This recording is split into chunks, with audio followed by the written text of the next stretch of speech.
2004, what did Vajpayee leave behind? From 4% growth, he took it to 8.4%. But in 10 years of misrule, the UPA brought us back from 8.4% to 4% or 4.4%. By their logic, even you and I will have to now discuss and debate who's African and who's Arabic. Even the Congress realized and distanced itself with that comment by Sam Pitroda. This distancing is all artificial. We all know how close Sam Pitroda is to the Gandhi and Nehru family. In a main party, if a small group goes out, it's not called a division. It's just that a few people are left behind, the rest have decided to move on in life. Sharad Pawarji has played games with the party. Now this has all caused a sense of frustration in his own party, and the same situation prevails in the Shiv Sena. I don't think the sympathy goes based on a surname. If that was so, it would have naturally gone to Mr. Raj Thackeray. The opposition says that crushing democratic credentials of the country, even Arvind Kejriwal echoed it when he came out of prison. It's like a joke, So if the rule of law catches you with your hand in the till and you're caught in corruption, then democracy is in danger. Common man has started realizing Prime Minister Modi means good for everybody. He has never discriminated when he distributes 80 crore people free food.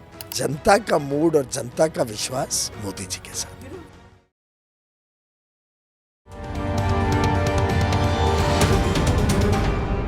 Namaste, Jai Hind. You're watching or listening to the ANI podcast with Smita Prakash. This episode is being filmed in Mumbai, the financial capital of India.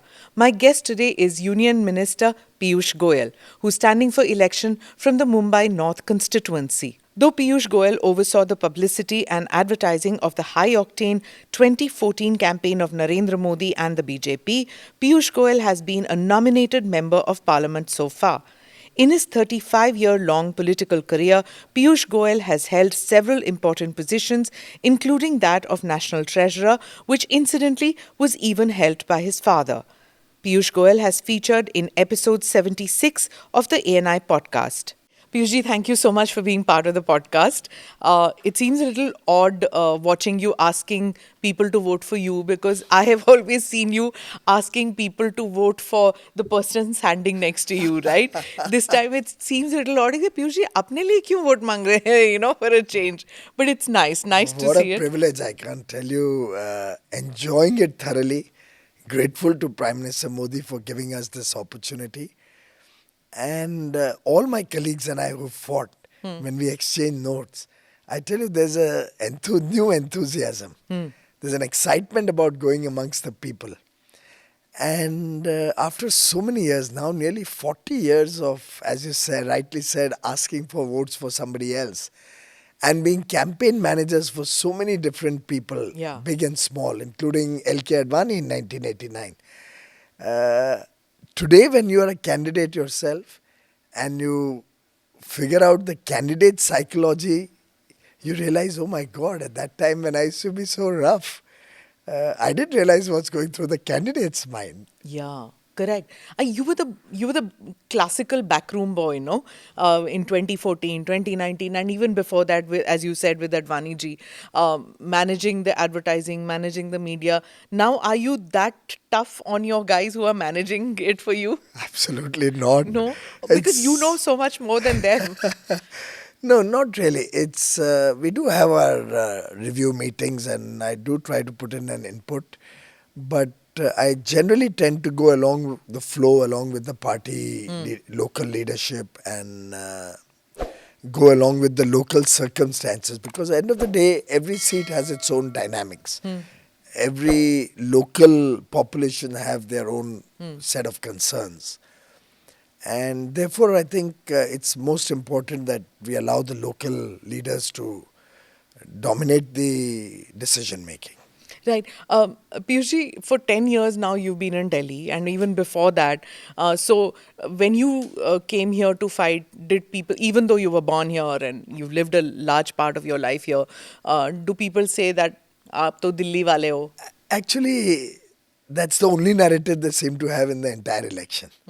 And this only shows how visionless they are, how bereft of any ideas the Congress party and the splinter group of Uddhav Thackeray or Sharad Pawar are. I'm true-blooded Maharashtrian, born in Mumbai, studied at Sion in Don Bosco, commerce in HR college, government law college, did my articles for chartered accountancy in Lal Bagh, set up my first small-scale industry in Dombivli, grew it in Airoli in Navi Mumbai. In every sense, a Mumbaikar all the way. Anybody who gets elected as an MP has to spend 5 or 6 months in a year in Delhi with Parliament and all. So it's only after I became an MP that I had to spend more time in Delhi. And if you become a minister, it's slightly more than that. But the roots are Mumbai. I am a Mumbaikar. I'll always remain a Mumbaikar. Then they started a new narrative, recognizing that they can't beat me on this. That, oh, but I'm not from North Mumbai. No, I've never heard anybody say I'm a Uttar Mumbaikar or I'm a Dakshin Mumbaikar. I'm a Mumbaikar. And I don't think I will ever, or anybody will ever, allow Congress or Uddhav Thackeray ji or Sharad Pawar ji to divide Mumbai. They're already trying to divide the country. They're already trying to divide the people of India on caste lines, on communal lines. This appeasement politics of theirs is costing us dear. By their logic, even you and I will have to now discuss and debate who's African and who's Arabic. I know. So they're completely... I really don't know which part I will belong to. It will be total khichdi. No, I'm very no? clear. I'm very clear. I'm Arabic. I'm Maharashtrian, born in Mumbai, So, lived all my life in Mumbai, and will yeah. be here all through my...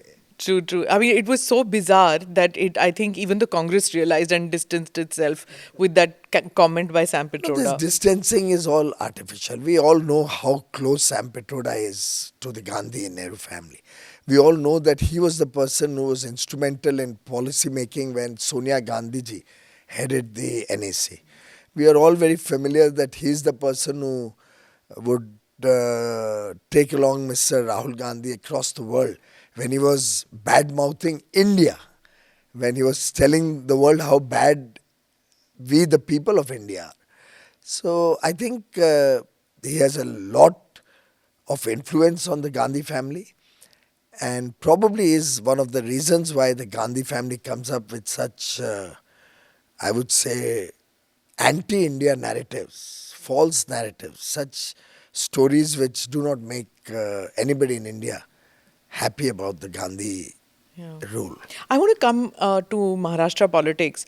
Pradhanmantri ne kaha abhi recently, Nakli NCP, Nakli Shiv Sena have made up their minds to merge with the Congress, but instead of dying by merging with the Congress, come to Ajit Pawar and Eknath Shinde.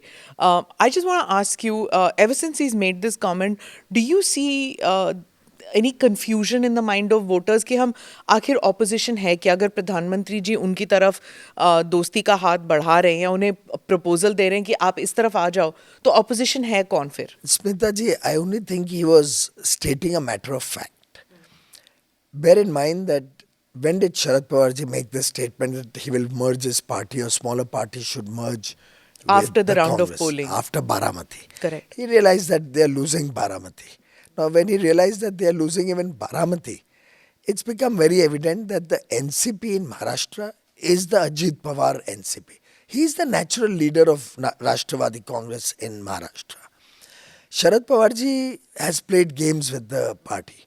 2014, he directly, in fact, supported the BJP. In 2017, he made overtures to support the BJP. 2019, he told Ajit Pawar to get sworn in along with Devendra Fadnavis. Now, this has all caused a sense of frustration in his own party that just to protect his daughter, and that is the Parivarvad that Prime Minister Modi often talks about, just to protect his daughter or to make her the leader instead of the natural leader Ajit Pawar, he's been really doing damage to his own party. Now that he's realized that the whole party is with Ajit Pawar, he is merely a splinter group.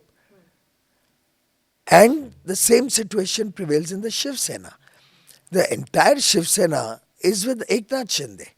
The majority of MPs, almost all the MLAs, they've all gone with Eknath Shinde ji. More and more local people are joining Eknath Shinde ji by the day.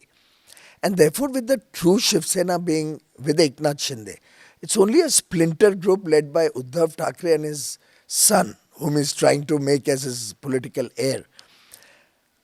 These two splinter groups really have no place in Maharashtra or Indian politics. And therefore, when they realized that we are only small players, they started talking about merging in the Congress. Of course, the more important moot point is what will be left of the Congress after this election. I suspect they won't even have half the seats they have currently in Parliament. Looking at the narrative that they've created and the way they're going about, they're fighting around 300 odd seats, I'm told. Yeah. So when you talk about the splintering of the Shiv Sena and the splintering of the NCP into two and two, doesn't it come on your shoulders, or doesn't it weigh on your shoulders when you're told that you are the cause for the splintering to happen? Smitaji, I never said they splintered. I said a splinter group went out. Well, they did now, in split. a main party, if a small group goes out, it's not called a division. It's just that a few people are left behind, the rest have decided to move on in life. And therefore, those who are left behind will either have to catch up or will not have any future of their own. But that's the accusation which has been made against the BJP, is that सभी पार्टियों का, regional पार्टियों का अस्तित्व बिगाड़ देते हैं, सबको तोड़ देते हैं, फूट लगा देते हैं, परिवारों में फूट लगा देते हैं. हमने क्या किया इसमें, आप मुझे बताइए. Uddhav Thackeray ji fought the 19 election in Mr. Modi's name, fought the assembly election in 19 in Mr. Devendra Fadnavis's name, on so many platforms and stages where Mr. Uddhav Thackeray was also there. It was stated that Devendra Fadnavis will be our chief minister. The entire narrative in 19 assembly was around Devendra Fadnavis as chief minister. But Uddhav Thackeray ji, just for a petty desire to become chief minister, and the ambition that he wanted to have his name as the chief minister, and maybe in the process foist his son on the state, decided to break every principle of the Shiv Sena. After all, the Shiv Sena was founded by Balasaheb Thackeray ji on the plank of Hindutva. He had very often said that he would rather shut down his party than join hands with the Congress. It's quite shocking to see Mr. Uddhav Thackeray sitting in the lap of Rahul Gandhi today and singing paeans of praise for Mr. Rahul Gandhi. Or the 2 or 3 people who are left with Uddhav Thackeray ji making such ridiculous comments that one would feel ashamed that leaders of political parties can make such low-level, below-the-belt comments. You know, there are some videos which have come out in which it looks like he's not being treated well either by the Congress or by the NCP, where he's not allowed to speak. Of course, none of it is verified, but so one doesn't really know. But does that result in people feeling sympathetic towards him and feel that let's vote for him because kya kar diya hai Thackeray Well, parivar if at ka? all, sympathy, I think, is more with Mr. Eknath Shinde. Because the Shiv Sena has been wronged. The people of Shiv Sena who believed in Shiv Sena have been wronged, and Modi ji and Fadnavis ji have been wronged.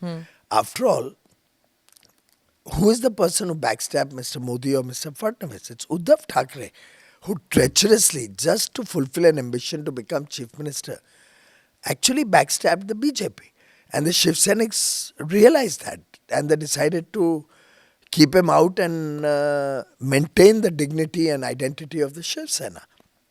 Similarly, I think the NCP leadership of the state and the NCP MLAs must have realized that, we are being treated like pawns. One day we are told to support BJP, another day we are told to withdraw. And this had happened 3 times in the last 5 years. Which is why I would suspect that both these parties' leaders decided to keep these 2 families out. And I don't think the sympathy goes based on a surname. If that was so, it would have naturally gone to Mr. Raj Thackeray, who was the original heir of Balasaheb Thackeray, who has all the oratory skills, all the political acumen that Balasaheb Thackeray had. Praful Patel says he's one of the laziest politicians because he should have really risen to take up that mantle, which he never did. It was there for asking, or there for taking. I think he respected Balasaheb Thackeray so much that he did not want to take up cudgels once Balasaheb took a point of view or took a decision. That's my gut feeling. I've never had a conversation with him on this subject. Okay. But my sense is that he did that out of Yeah, respect for I Mother would Sahib. think so too. Right, you're absolutely right. But you know, when you were talking about being treacherous, traitorous, and things, Priyanka Chaturvedi, she said that she took a jibe at Eknath Shinde, and she said that on Shrikant Shinde's forehead it should be tattooed to say. I mean, it feels bad to say it also. Mera Baap Gaddar hai, just like making a parallel with You Amitabh know, Bachchan's tattoo. when you are very desperate, when you have realized that you failed in whatever you've set out to do, Hindi में कहते हैं ना जब आप हताश हो जाते हो तब इस प्रकार के ओछे डायलॉग्स और ओछे कमेंट्स करते हो. I have stopped taking her seriously because I found that people who deal with fake narratives and only try to create falsehoods don't deserve or merit any response or merit any traction at all. You know, on that part where the Prime Minister recently, when he reached out to Sharad Pawar and said, you might as well come towards this side instead of the Congress. I've always wondered what it is that Prime Minister, what is the kind of the respect that Prime Minister has for Sharad Pawarji, because I think it also goes back that Sharad Pawar's politics for decades now has been on an anti-Congress platform. He broke away from the Congress over the Sonia Gandhi issue. He stayed away. The Congress has always looked at him with suspicion. But when he made this comment, Sharad Pawarji says that no, Modi's politics is minus principles. So I will never move that way. What do you say to that? Well, I think Prime Minister Narendra Modi is a man with a big heart. And he has always believed that we should be more and more inclusive and take all sections of society, all people together in our journey to make India a developed nation, to make India great. India has an opportunity of a lifetime. After 10 years of transformational changes today, we built a foundation on which we can really take off and go sky high. I mean, it's something like, you were making a big, tall skyscraper. You first need to create the basement, right? So remove foundation, remove all the muck, the mud and dust or whatever is there below the ground, move it far away. Can't keep it next to it because then it'll come and again damage your foundation. You make a solid foundation of cement, concrete and steel. And once the foundation is made, and if it's a strong, good foundation, then making the skyscraper becomes very easy. Then you just keep adding a floor every 14 days or so. And with technology, it could even be done faster. So we are at a stage where after painstaking day and night work, Honorable Prime Minister Narendra Modi has created a strong foundation on which in this Amrit Kal we are going to build probably the world's tallest skyscraper. Piyush, you've been in the cabinet with Prime Minister Modi ever since he came into office. And this edifice that you're talking about, you've been one of those who helped or who were part of the team to create this. But the opposition says that this edifice is fake.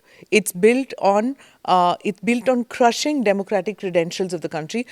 Even Arvind Kejriwal echoed it when he came out of prison. It's like a joke, So if the rule of law catches you with your hand in the till and you're caught in corruption, then democracy is in danger. If Supreme Court gives you bail, then democracy is live and kicking and Supreme Court is good. If they deny you bail, then Supreme Court is compromised. There's like a blackmail that is being done of independent institutions.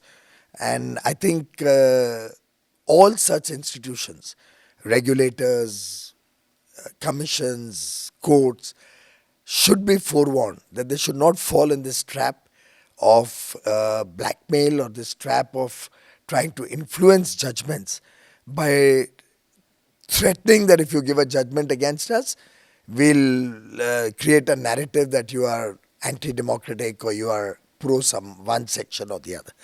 I think many judges, past judges and eminent lawyers have also written an open letter on this subject, that the judicial decisions are sought to be influenced through such media trial or media narratives. I think India is the most democratic country. Our institutions are extremely strong, independent, and are holding the Indian rule of law high on the world stage. The world recognizes India as a country where you can safely invest, a country where the economy is strong, a country where your investments are not only safe but give you good returns, a country which is the world's fastest growing economy, country which has removed 25 crore people out of poverty in the last few years and will be the third largest economy of the world in the next 3 or 4 years. It's a country where 140 crore people provide demand impetus. It's a country which is diverse and in its diversity ensures opportunity. So, a young country, less than 30 years average age, expected to be young for the next 30 years and expected to add over $30 trillion in the next 25 or 30 years. So, this is a compulsive case, attractive case for the world to work with. And that is what Prime Minister Modi has successfully achieved. He has taken India to the world stage and made the world recognize and realize that India is the growth engine of the world in the future. India is the future. The opposition says that while you and your government say that this is the reason why India is forward, the country will go forward regardless of who's the Prime Minister. It doesn't really matter. In fact, the first speech by Arvind Kejriwal on coming out of prison, his first speech, he says that he tells the people that आप vote Modi ji को दे रहे हैं लेकिन मोदी जी प्रधानमंत्री नहीं बनेंगे, 1 साल में वो अमित शाह को दे देंगे और योगी जी को निपटा देंगे. That's the word he uses, that वो योगी जी को निपटा देंगे. So which means छल कपट चल रहा है. 2024 का जो इलेक्शन है is not as clear, because you yourself said that in this election it's going to be a vote for Modi. It's a vote for continuity of Modi's policies and programs, and you are all part of that team Modi. But what he's saying is that Modi ji is going to shift and give it up for Amit Shah. Smita ji, he has started deciding what's going to happen in the BJP. He's become a party president or something.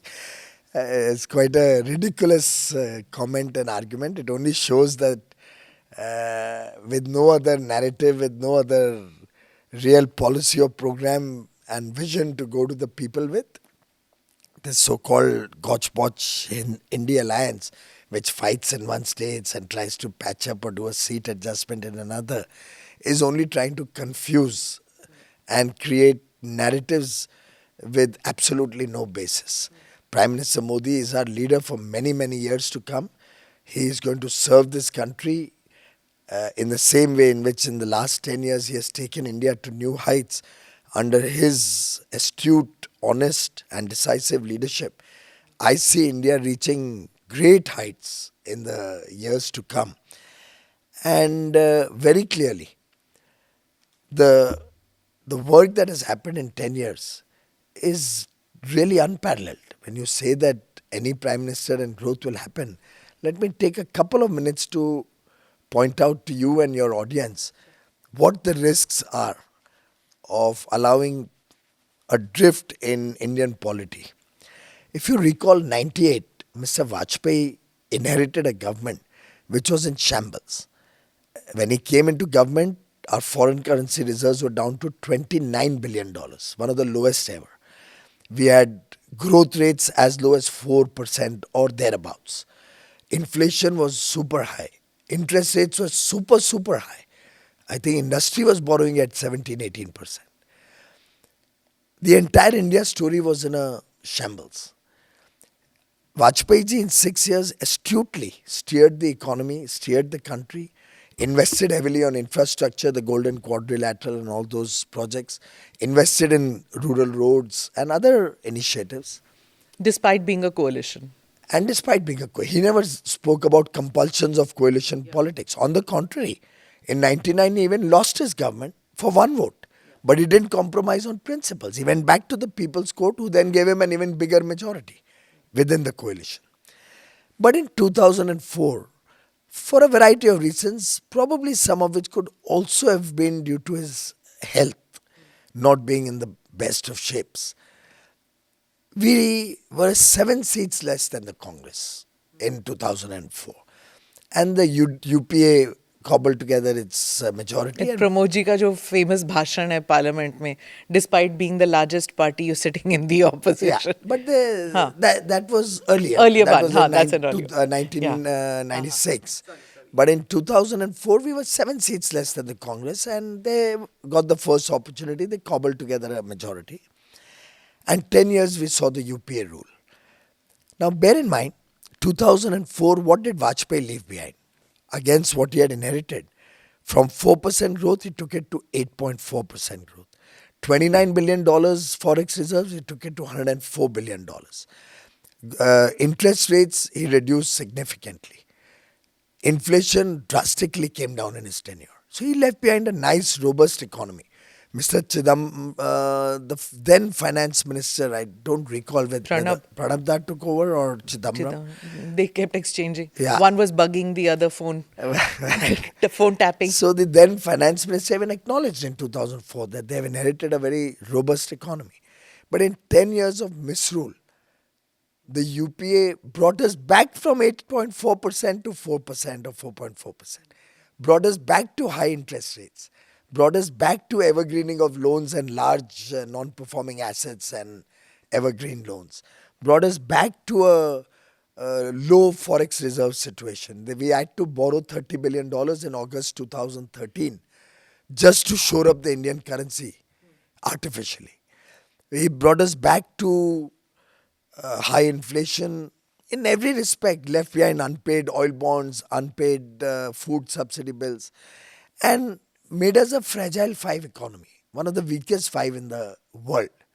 So Vajpayee inherits a very bad story, leaves behind a good story. UPA Congress comes in, inherits a very good story, leaves behind a very, very bad fragile five economy, almost as bad as it was in 98. And then Mr. Narendra Modi comes in, and assiduously for 10 years he brings it back into shape. Takes 4% odd growth to 8% again. Takes foreign exchange reserves to record highs of $650 billion. Keeps inflation under control so that we have the lowest decadal inflation in India's independent history. Brings down interest rates to very reasonable levels. Repays the 30 billion that Chidambaram ji had borrowed and to artificially shore up the rupee in 2013. Paid back with interest. Oil bonds, paid back with interest. Food subsidy bills, paid up largely, very small, few thousand crores may be left. In every respect, bringing the Indian economy to a shape where we are the envy of the world. Now, clearly, with the India alliance, which talks of prime ministers changing every year, and then also not very clear who will even start. The fight will start who will even be the first prime minister, even if they were to change every 6 months or 1 year. The nation really cannot afford to go back down the tube into corruption and failed economic policies, which happened during the UPA government. You know, if I was to just rewind a bit for a couple of months, all that you said about the economy and about how we've done well and the government schemes, welfare measures that have been taken by the Modi government, these were all part of what was supposed to be the electoral agenda. But somewhere it turned the conversations during the elections have changed. It's again become Hindu Muslim, it's become Dalit, upper caste, it's become OBC. So. That's the conversation. I don't think so. In fact, when I go out campaigning, I find so many people who come up to me and thank me. Thanks to Mr. Modi, I have got water in my home. I go to a village, I get a young girl child come up and thank me and tell me that you must convey to Mr. Modi how, thanks to his Pradhan Mantri Awas Yojana, my tribal family today has a pakka home and we live in dignity.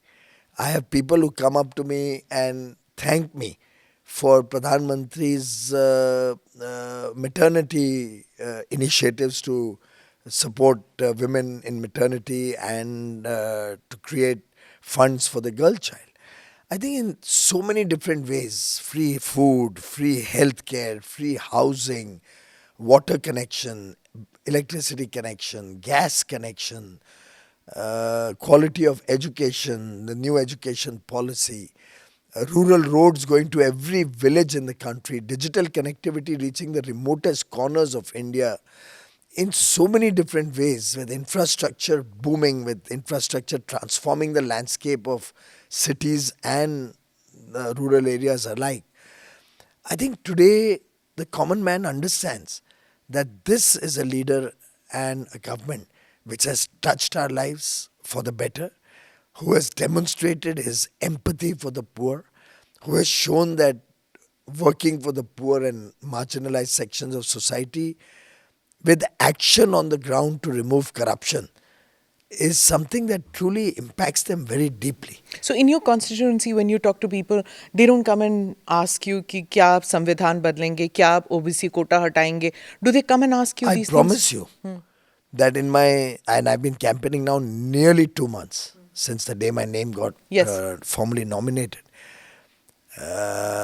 In the last 2 months, I promise you, not one person has asked me about any of these subjects which you said. क्या constitution का एक आदमी ने नहीं बात की, एक व्यक्ति ने नहीं रिजर्वेशन की बात की, एक व्यक्ति ने नहीं ये भ्रष्टाचारियों के खिलाफ जो एक्शन हो रहा है इसके बारे में मुझे प्रश्न पूछ. इनफैक्ट दे फील हैप्पी कि हम टैक्स का पैसा भरते हैं और ये भ्रष्टाचारी लूट लेते थे. मोदी कम से कम दिखा रहा है कि भ्रष्टाचार को मैं बंद करूंगा और भ्रष्टाचार चलेगा नहीं इस देश में अभी.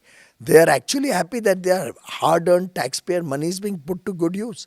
They are happy that direct benefit transfer has helped make 11 crore toilets, which has given dignity to our girl child and our sisters and mothers and daughters, because they realized that they used to pay all of these taxes earlier also, but they got squandered buying toilet roll for 40,000 rupees a piece in the Commonwealth. In your constituency, it's always considered one of the favorite BJP constituencies. 1991, if I'm not mistaken, is since BJP's been 89. winning. 89. They've been winning. So there's also a sizable Muslim population also in the constituency.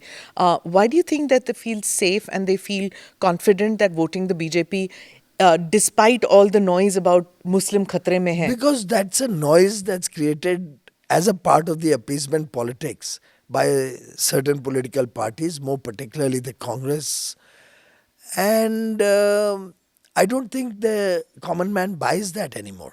Common man has started realizing that this man, good Prime Minister Modi, means good for everybody. He has never discriminated when he distributes 80 crore people free food. He has never discriminated in selection of 4 crore people, families, to provide a free home.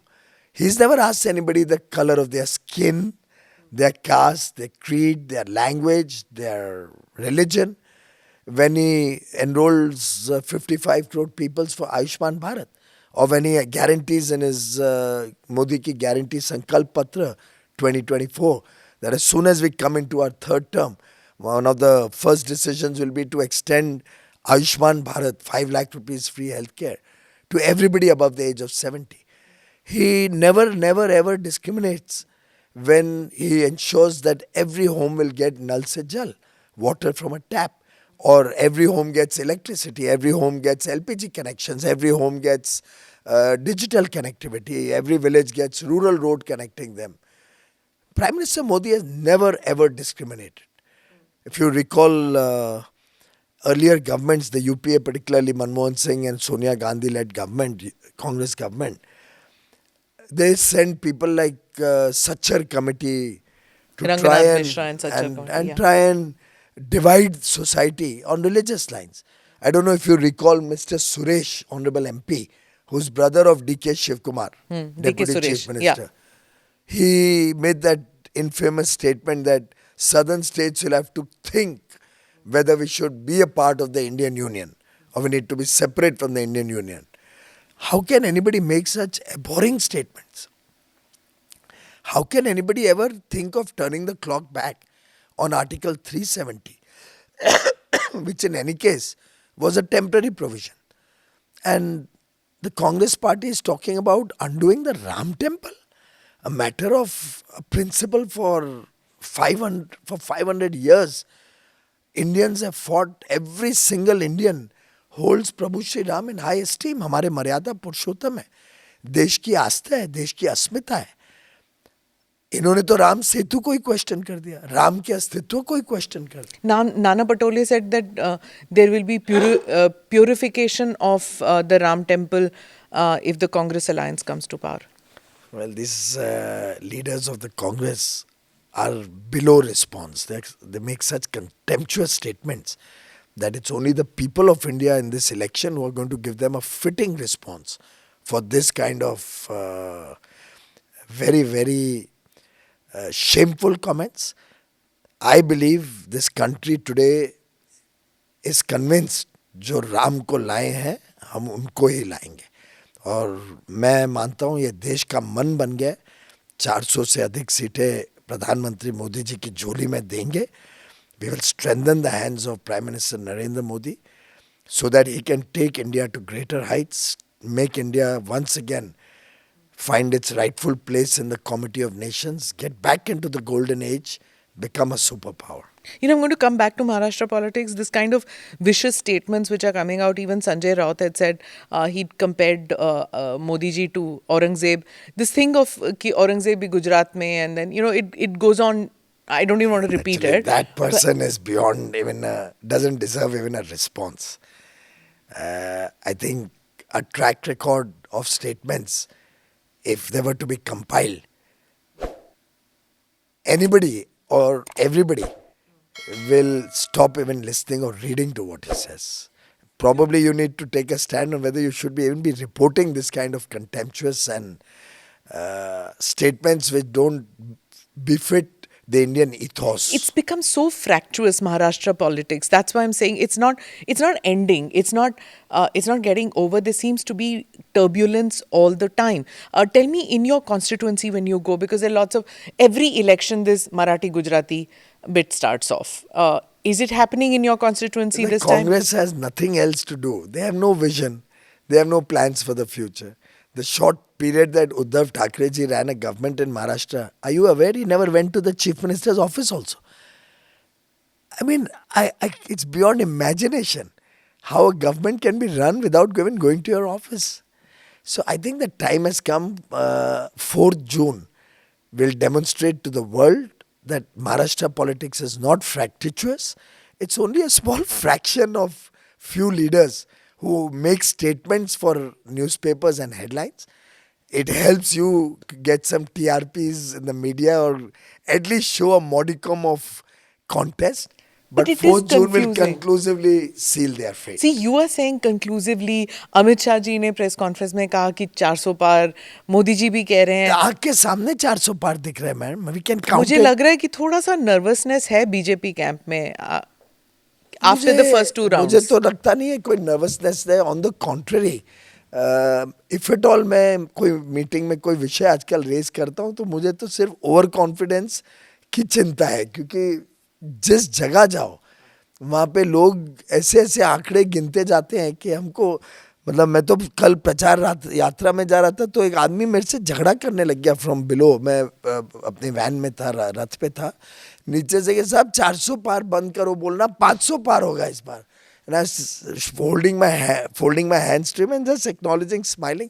He says, नहीं बोलो 500 पार, बोलो 500 पार. But it is true, no, that that is also something to guard against, because when you which is put true. So we complacency, are very much guarded.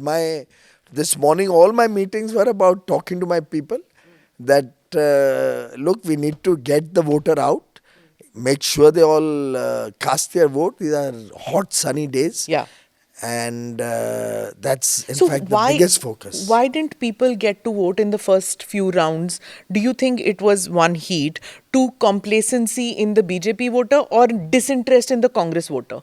Well, I think the Congress voter has clearly seen that they can't form a government, or they're not going to be enough numbers to probably even get a leader of the opposition. Like last 2 elections, they've been below even the 10% mark to get a leader of opposition.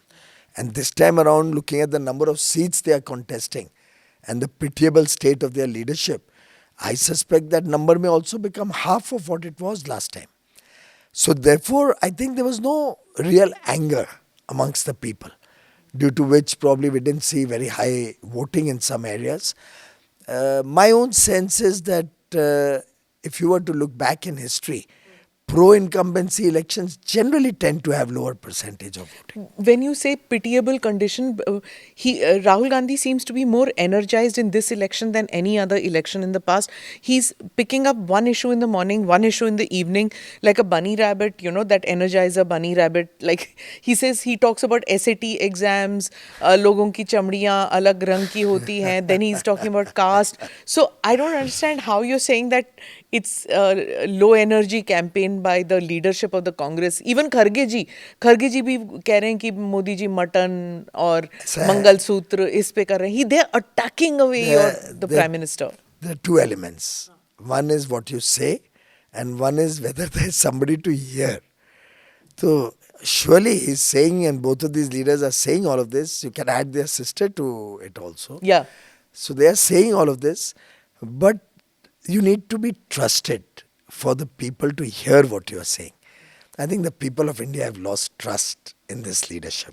But Rahul Gandhi says in Uttar Pradesh, and that's where all the attention is going to be once your polling is over in your constituency, attention is going to focus on that phase in Uttar Pradesh and Amethi, Rai Bareli and all those areas.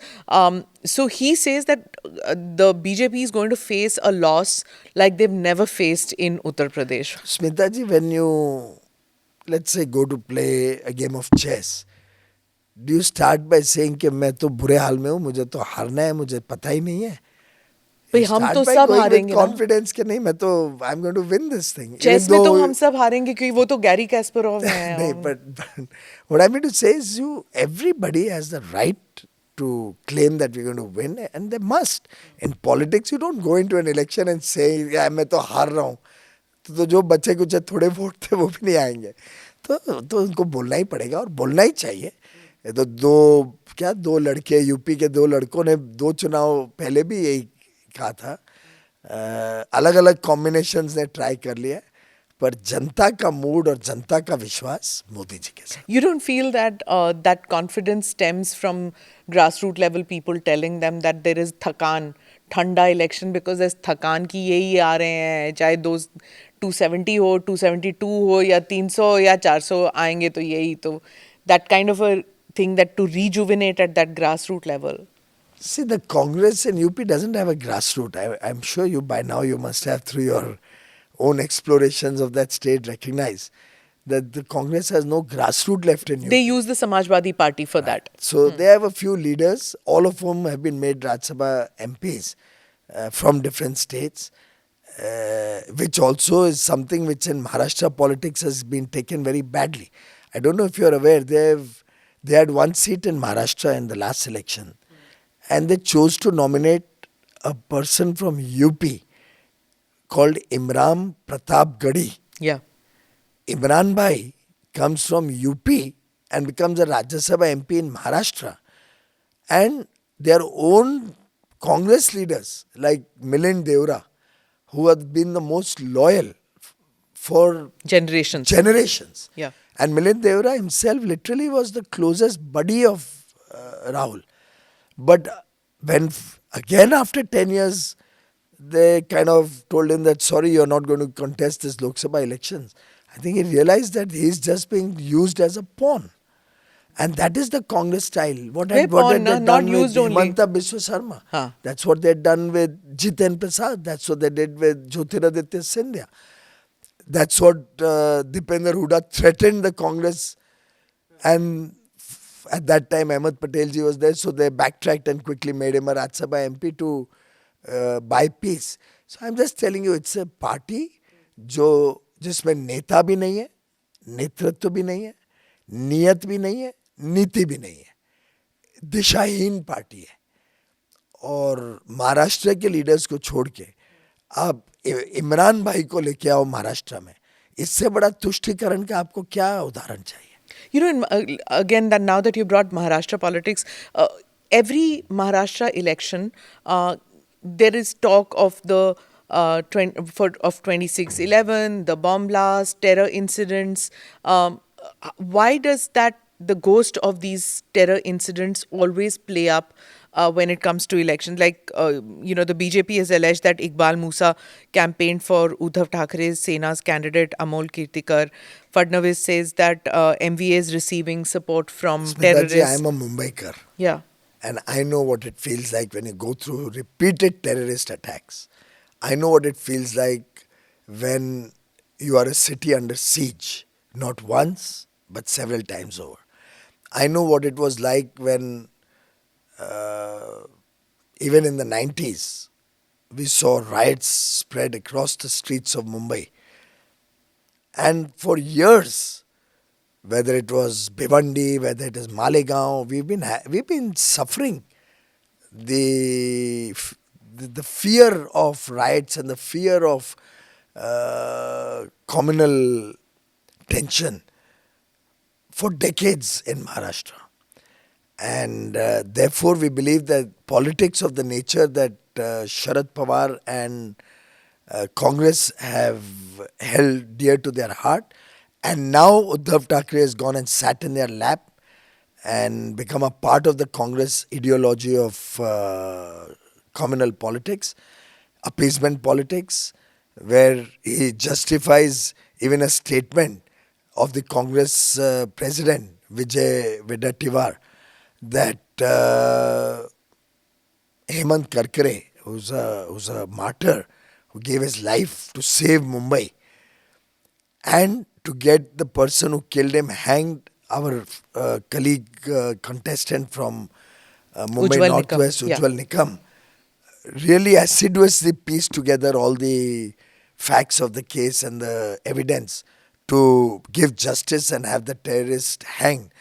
When people like the Congress leaders justify these terrorist activities and make martyrs out of terrorists and attack people like Ujjwal Nikam, I think it's a new low in Indian politics, something which the people of Maharashtra will never forgive.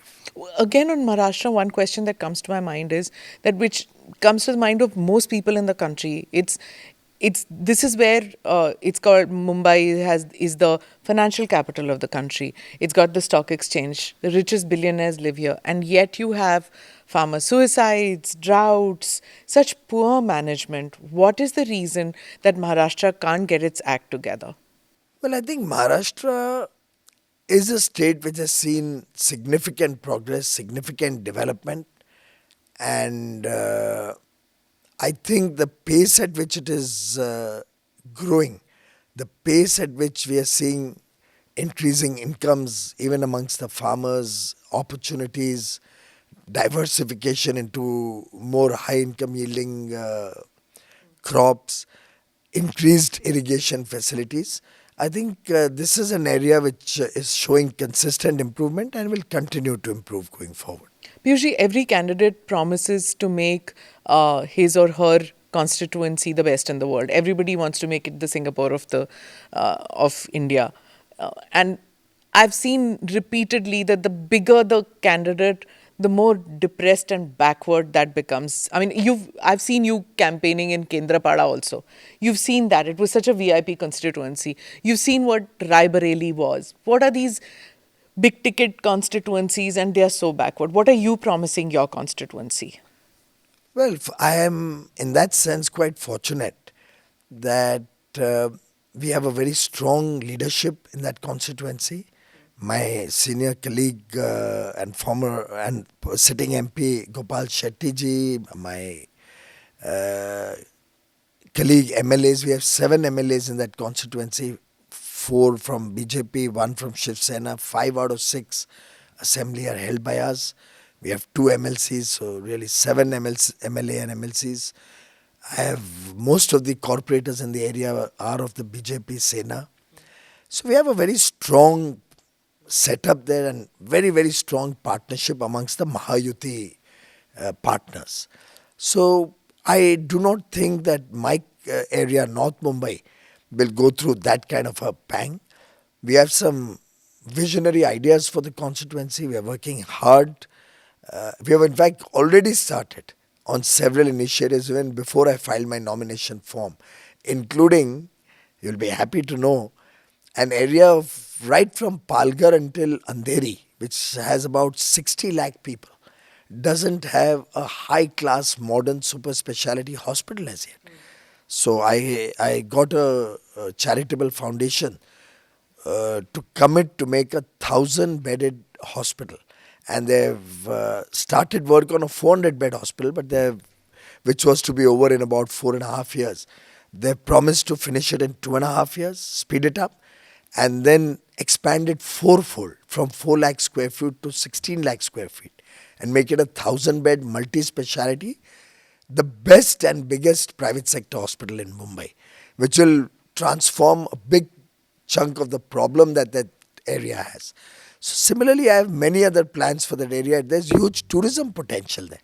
I don't know if you've ever seen the Sanjay Gandhi National Park. It's a beautiful, large green zone forest area.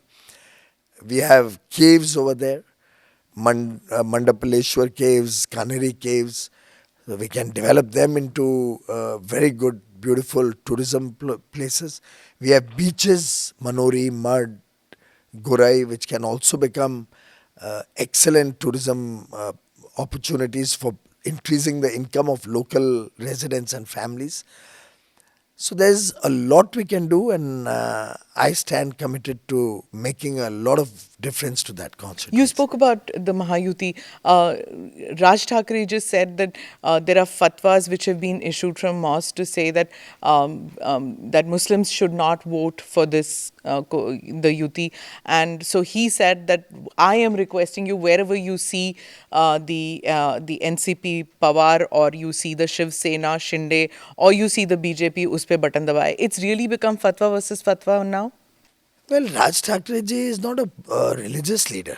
He's a political leader. So he doesn't give a fatwa. He makes an appeal. It's a political fatwa. Well, it's an appeal. Appeal to voters, which I also do. Every politician does. It's become that... the fatwa comes from a religious leader in a mosque. It doesn't come from a political leader who's out there to seek votes. But it's become that, right? It's become a that fight the Muslim religious leader. We have never fought this battle in this form. No. We have never asked any of the temples to give a religious diktat to appealing to every person from one religion to vote for the BJP.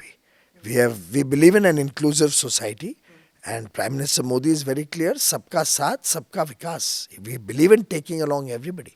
And through my campaign tours in my constituency, you've seen huge traction amongst the minority communities, be it Muslims, be it Jains, be it Sikhs.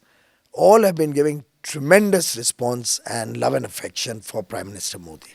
Finally, I'd like to also ask you that, you said that it's Modi ji on the ticket, and that this is something that many people are saying from your party, that it's Modi ji on the ticket.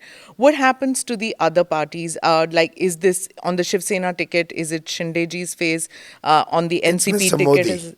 No. It's Mr. Modi all the way. Yesterday in Vijayawada you saw. Did you see that response? In Vijayawada. It clearly shows this country wants Prime Minister Modi back. They want him back with full strength. They trust him to deliver. Modi hai to mumkin hai. आप विजयवाड़ा की बात कर रहे हैं. If you recall, the Congress had said and repeatedly said that दक्षिण में तो आ ही नहीं सकेंगे. दक्षिण में साफ, उत्तर में half. Well, Mr. Amit Shah was right, and frankly, I don't think any of us, you or me also, had really sat down and put pen to paper. But as I think about it, we will be the single largest party in South India. There will be nobody with as many MPs as the BJP in all of South India this time. The Prime Minister has put a lot of personal capital in going and campaigning extensively in South India when the opposition, so many of them, whether it's a DMK or whether it is the BRS or any of these parties or even the Congress in Karnataka saying यहाँ आने की तो ज़रूरत ही नहीं, आप तो आ ही नहीं सकते South India में. In spite of that, he's put a personal capital into because it. he believes in Sabka Saath, Sabka Vikas. He believes in inclusive development. He believes that there's so much richness in the culture and traditions of South India that the whole nation will benefit from. And there's so much that we have to offer each other. After all, this is the beauty of Bharat, that we are one big family. And Prime Minister Modi has always taken everybody along. Look at the Northeast. He's the only Prime Minister who took such personal attention. Must have visited the Northeast more than 50 times. Each one of us ministers would have visited 20, 30 times each. All of us. And as a program, we used to go there to make sure that that area develops.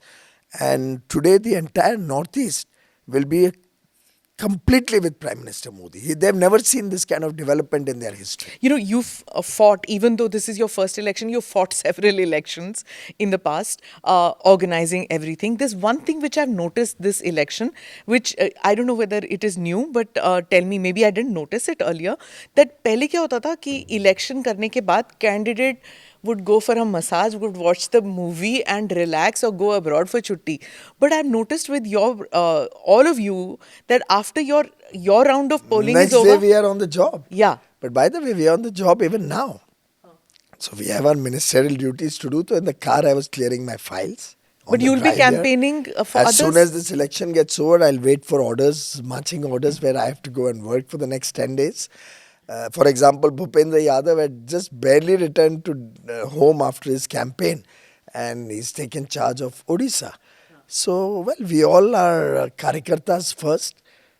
For us, it's the nation first, the party next, and self last. And the other thing I've noticed, sir, I have to conclude now, but the other thing I've noticed is that those who didn't get the tickets, and there are some who for 10 years, they've been fighting elections, winning elections, and they didn't get the ticket. And despite that, they are campaigning for a person who's got the ticket from the same constituency. How does the party motivate people who could be disappointed, disgruntled even?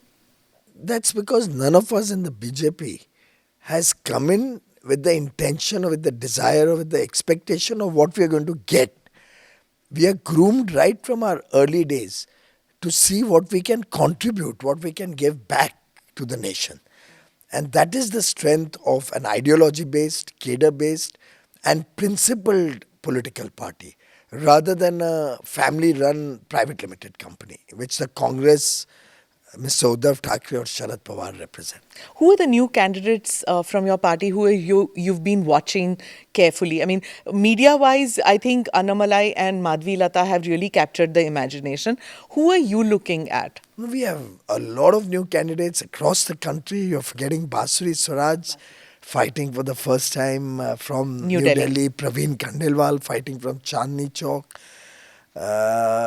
Within Mumbai, if you see, we have Mihir Kotecha, a bright young boy, and Ujjwal Nikam, famous for how he has served India. He's never taken the case of any accused. He has always taken the case of the prosecution, the government, in criminal matters. So, a very principled lawyer, I must say. So, in that sense, we have Sunetra Pawar fighting from Baramati. It's going to be an interesting fight, which we are going to win. Sunetra is surely joining me in the Lok Sabha, I can see. So we have some very interesting new faces, and I'm sure all of them will do us proud.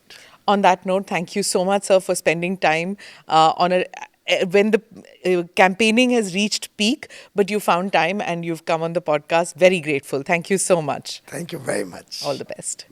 Thank you for watching or listening to this edition of the ANI podcast with Smita Prakash. Do hit the like and subscribe buttons. Namaste. Jai Hind.